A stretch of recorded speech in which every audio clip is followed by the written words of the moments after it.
Hello, everyone. Good evening. First of all, thank you for having me here today virtually, and thank you for all those who organized and put this event together. As we talk about human health effects to communities living around oil and gas operations in the state of California and in the Central Valley. My name is Gustavo Guida Jr. I am with CCEJN, or Central California Environmental Justice Network, a nonprofit organization based out of the Central Valley working as a network with other nonprofit organizations and communities to protect the natural resources in our communities in our Central Valleys by eliminating and reducing environmental degradation and environmental racism. Today we will talk about several things. One, KEEN, which is a community-based reporting network out of the Central Valley, current environmental enforcement network, and how that helps and moves forward the agenda for environmental justice issues in the Central Valley today. We will also talk about communities who live fence line to oil and gas operations across the Central Valley, working together in collaboration and in union to fight these mega industries one at a time. So let's get into it. Like I said, I am with Central California Environmental Justice Network, a community-based reporting network with KEEN. And so I am the project coordinator and the lead project coordinator for KEEN. We're going to talk about several issues today. And one of them is the networks themselves, the community-based reporting networks, and how they create change, narrative change, and cultural change within these communities to stand up and fight against industries such as oil and gas. So first we'll talk about KEEN, which is the Current Environmental Enforcement Network, and really our philosophy around this, right? As I stated before, the networks themselves serve as a medium for community members to reach their regulatory agencies. For community members to understand the complexity of reporting to state agencies such as DOGGR, EPA, and Kern County Ag Commissioners or commissioners across the state of California, it's very difficult. Even myself, working 2 years actively within the nonprofit world and around environmental justice issues, I still have a hard time understanding these complexities of reporting certain violations or possible violations to certain agencies. So we really serve as a medium for community members to connect to the regulatory agencies and the compliance agencies across the state of California. One of the philosophies that we believe in truly within the networks is that we build a bridge, a tangible infrastructure bridge between the community members and the regulatory agency world. Like I said, understanding the complexity of reporting violations or potential violations, it's a hard thing to do. So we serve as a medium. And we're going to talk about some of the reports that have came in through these networks affecting communities across the state of California and across the county.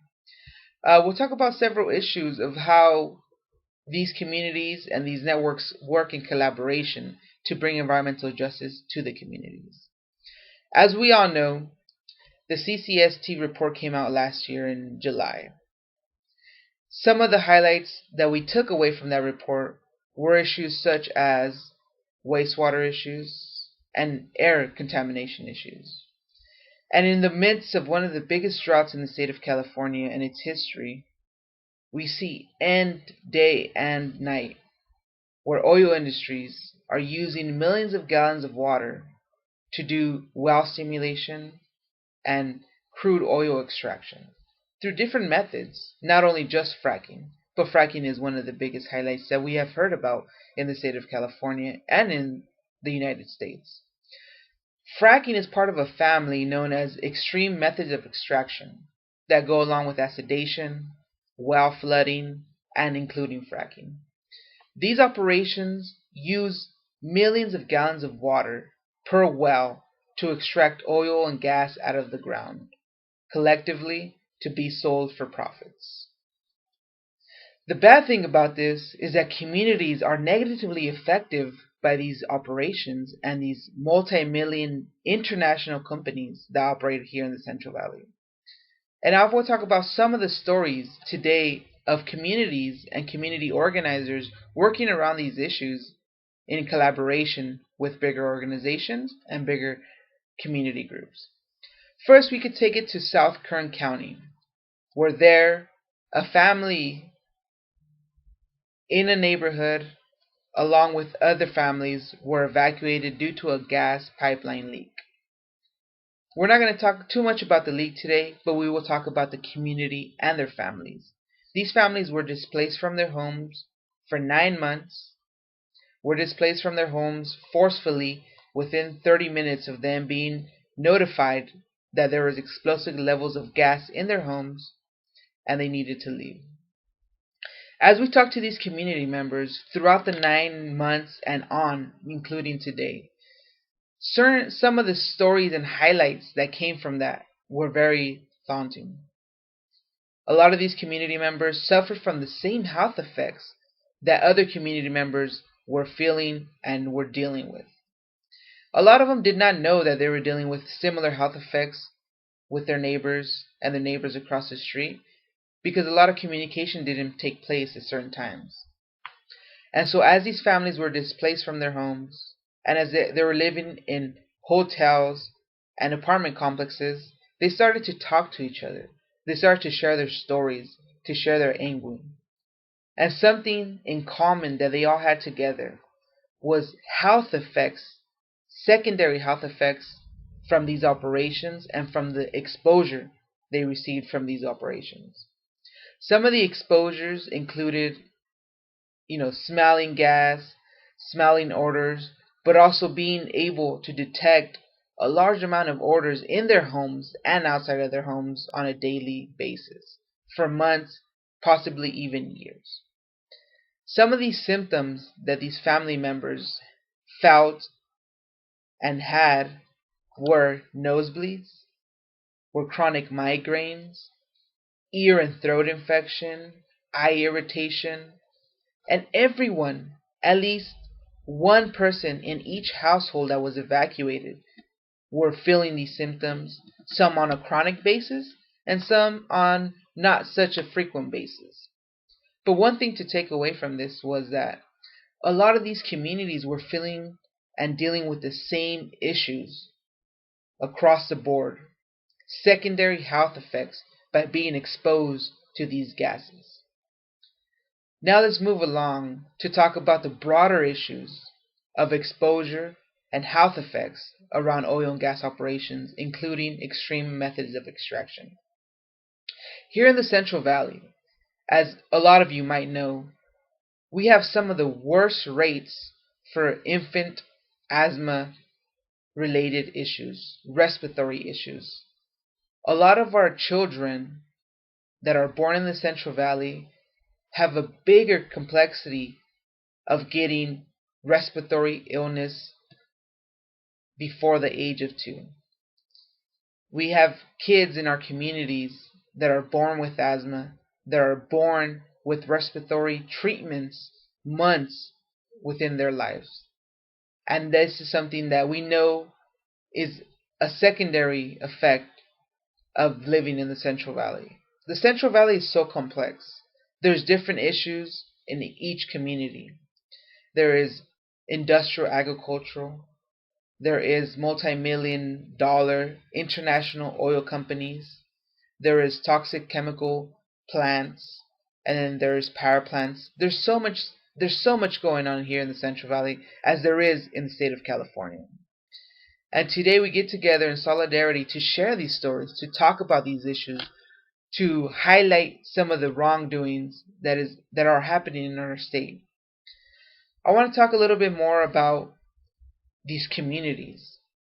I want to talk a little bit more about their stories and share some of their anguish in their communities. There is another community here in Kern County. It's in the city of Lost Hills. These community members are majorly Hispanic farm working communities, members that travel up and down the state of California picking seasonal fruits and seasonal grapes, seasonal vegetables, seasonal nuts, everything that you can imagine. In this small town of about 5,000 or less people that live in the city of Lost Hills are disproportionately exposed to oil and gas operations because they have one of the biggest Chevron processing plants in their neighborhoods. Their school, their only school within 10 miles of the city, is right in front of this Chevron processing plant. These children are being exposed on a daily basis to these gases and emissions. And I'm going to step aside a little bit now to talk about some of the regulatory issues that we deal with here in the Central Valley that community members are aware of and we are aware of as nonprofit organizations. In the year 2015, we went out there with the flare camera. We went out to the city of Lost Hills with the flare camera, a forward infrared-looking red camera. And when this camera captured certain emissions coming from this facility, emissions that were visibly large using this technology. Through the Keen platform, we were able to report this issue to the Air District. The Air District being the body that regulates emissions coming from these facilities up and down the Central Valley. Some of the information that we received from the Air District was that, one, yes, large amount of emissions were being depleted from this facility. Two, yes, large amount of these emissions were going into the school property and in the surrounding areas in these neighborhoods. But three, this company was operating under a variance permit, a short-term variance permit for 90 days. What does that mean? It means that for 90 days during the school year, this company was able to operate with no Air District regulations being imposed on them. In other words, for 90 days, this company was processing, transforming, transporting, and extracting oil and gas out of the ground and into their facility without any rules and regulations by the Air District because they had a variance permit. This variance permit was given to them because they needed to clean the plant, and it was not economically feasible to drain the tanks and have someone go inside and clean the tanks. So what they did was they opened all the hatch valves, they opened all the air intake valves, they opened up all the tanks, and they ran the flares 24 hours a day. By this practices, they were able to eliminate thousands of pounds of emissions that were building under pressure within their tanks, within their facilities, within the pipeline management plans.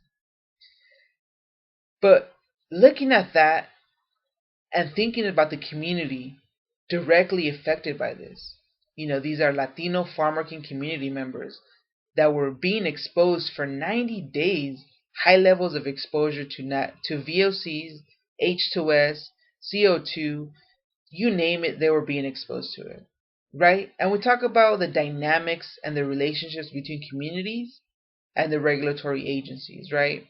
As a community member, you are not able to afford a $100,000 flare camera to turn around and start shooting at the Chevron facility to see if they are in fact within regulation. Because we exist and we have partners that lend us these tools. We have partners that we partner with that are able to come down to Kern County from states like Colorado and Texas to lend us these tools, these infrared looking camera technology. And we visit these communities, we visit these sites, and we see these things, right? And out of the one time out of the year when we are able to capture these companies potentially in violation, but then understanding that they're in a variance permit, is very daunting, right? And because we only have capability once a year for these technologies, it means that the other 364 days out of the year, they are potentially in violation, or they're potentially under variance permit.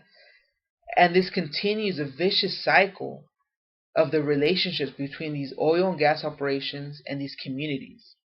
These communities not only have to deal with these exposures of VOCs, with these emissions, potentially damaging their respiratory systems, their nervous systems, their health in general, but they also have to live with agriculture right next door to them, applying pesticides on a weekly basis, doing crop dusting, doing aeroblasting.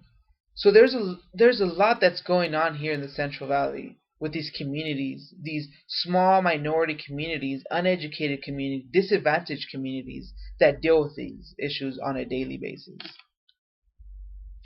I just really want to thank everyone for giving me the opportunity to share today. I will go ahead and conclude my speech today, and I will invite everyone to visit us and talk to us here in the Central Valley. We have a lot to share. We have a lot to learn, and we will stick in this together. Like the poster says behind me, love wins, and love will always win. The love for the community, the love for the environment, and the love for grassroots organizing. Thank you, everyone. Goodbye.